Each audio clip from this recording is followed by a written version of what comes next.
Swimming. The warm and pleasant weather means that we are in peak summer swim season, but several lakes are closed for swimming due to the harmful algae in the water. And some experts think the problem could get even worse. And here to discuss the issue and why it's so important for people to stay out of the water is Dr. Angela Cristini. Dr. Cristini is a professor of biology at Ramapo College. Thanks so much for being here. Thank you for having me. So we have seen this algae. They're calling it algae blooms in Lake Hopatcong and Greenwood Lake in New Jersey. But you were telling me earlier, that's not really algae, correct? Right. What's blooming now is, some people call it blue-green algae, but it's actually a bacteria, cyanobacteria. Okay, and what's causing this?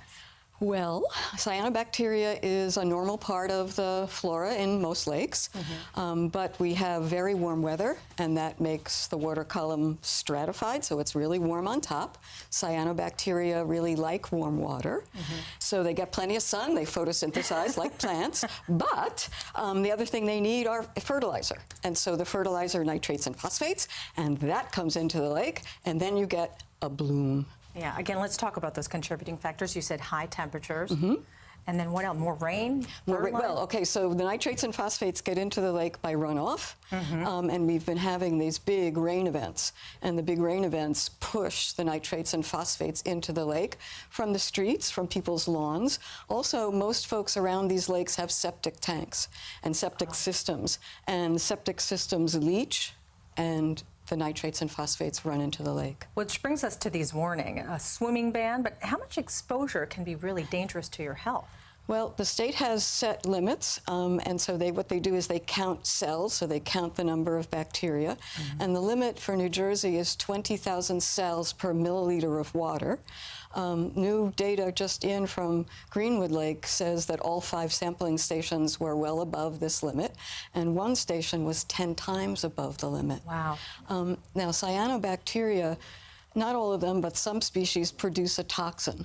And we don't know why they hold the toxin, but when the cells die, the toxin is released into the water. And so the state also has a toxin limit, and the limit is 3 micrograms per liter of water, which translates into a part per billion. And that doesn't sound like much, but think about how your cells operate. Our cells operate on very small concentrations, so that is a high concentration, and all of the stations exceeded the toxin limit. Can you talk about some of the health risks from the exposure? Sure. So if you're swimming in the lake, you can actually get skin rashes. If some of the water gets in your eyes, you can actually, you'll get really eye irritation.